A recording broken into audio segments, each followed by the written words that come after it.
will go zooming up, and we're going to have an economic problem. You want to ask a question? So, yeah, so is what you're saying, because of the recession, there will be less of a demand Yep. for them, and so that is why the oil consumption is expected, or why production is expected to exceed supply because of the recession. That's why demand would exceed supply. Yes.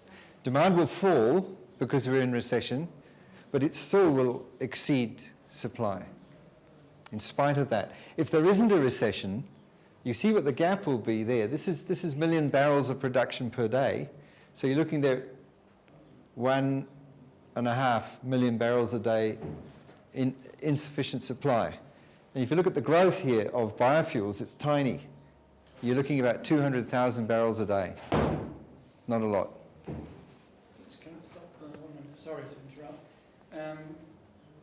The capacity, those bar graphs, between 2007 to 2008, Yep. basically there's a doubling of capacity growth. Can you? Yes. Is anyone else having difficulty understanding what you mean? Because I don't understand how. Okay. So at the moment now, most of these projects, they're to do with oil coming out the ground, and there's a lot of planning that goes into that. There's a long lead time, so they know what's going to happen. So there's at least 6 years before you're going to put capacity in here. You know, 6 years before it will actually come out as supply. So they know what's going to come out. These are actual figures. Oh, so those aren't actually. That's not production. That is imagined growth. This is growth. Or hopeful growth. Yep. So this is just the marginal amount, growth projections only. So they know now that somebody's drilled a well there. They know there's oil there. They've put in the piping. They're going to put in the pumps to pull out the oil and distribute the oil. They've got all of that. They know what's going to happen, but it takes at least 6 years. The quickest one is 6 years. Some of them take 10 or more years to come on stream.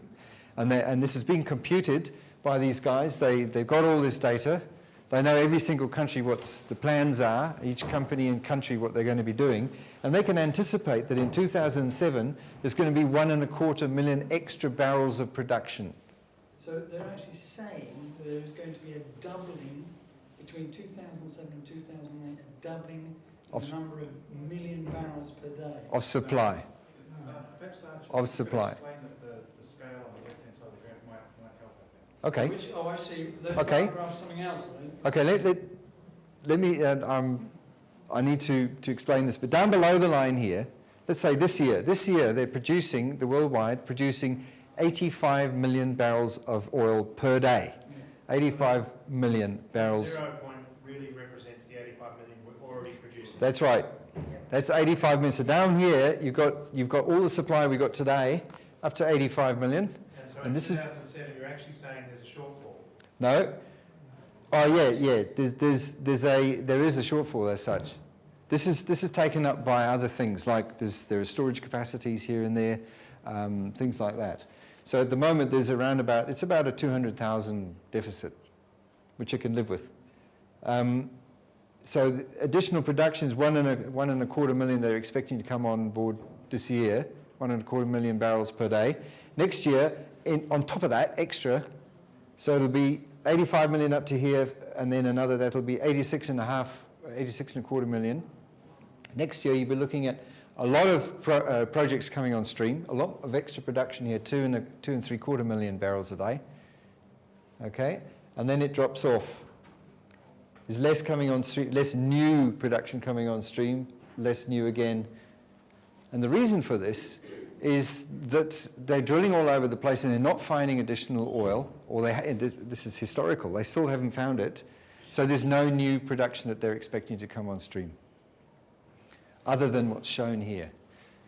So the gap in 2011 between the low demand and top of growth is actually smaller than our current year gap.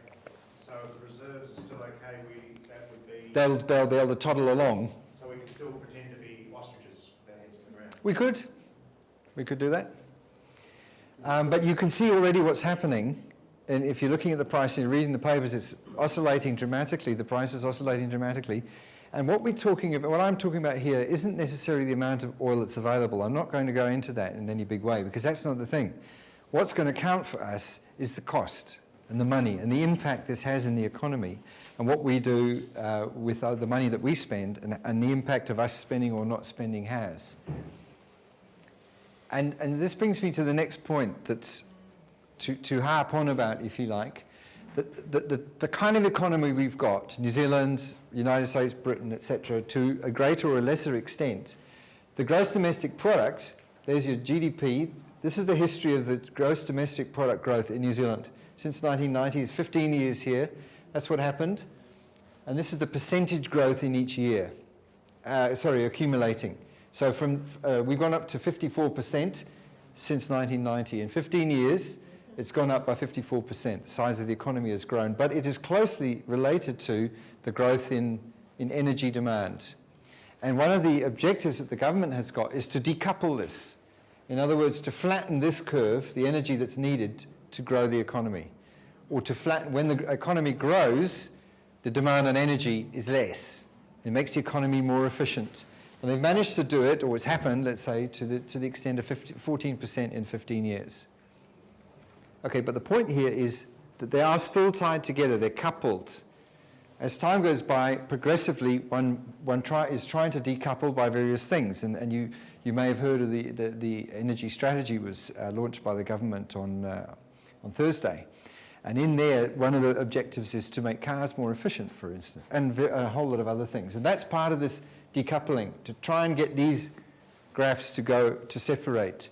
Now, supposing we've reached peak oil, and we don't have the amount of oil any longer, and that is going to start going into decline.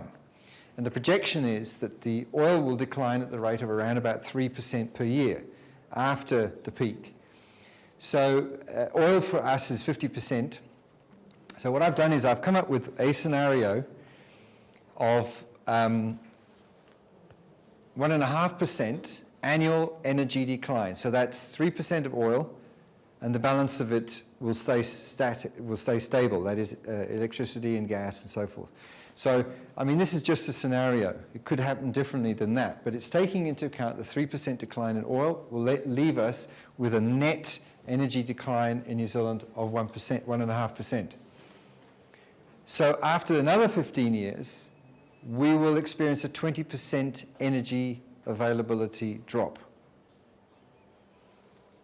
Now, what does this mean to the GDP? Using the same linkage, assuming that we haven't managed to decouple any better than that. So in other words, 1.1% annual GDP decline, we will experience a 15% drop in GDP in those 15 years, roughly, around about that.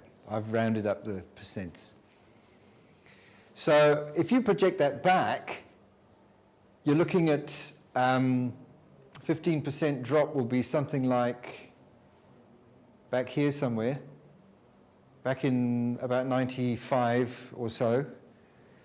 But of course, since 95, our population has grown by probably 500,000 or so. So we might go back to then in terms of the economic activity in the country, and therefore our net wealth, but there's a lot more of us. Now, I think New Zealand can survive, but we've got to, while this power down is going on, we've got to break that coupling progressively. And the government's got some ideas on it, but I think ultimately it's going to be down to all of us. Just a bit more data. This is showing you the breakdown in terms of percentage of what energy we use in New Zealand. So down here you see this gas. This is as a consumer, okay, as consumers, not producers, consumers. So that's the gas that people consume, like in heating in the home and so on. There's renewable.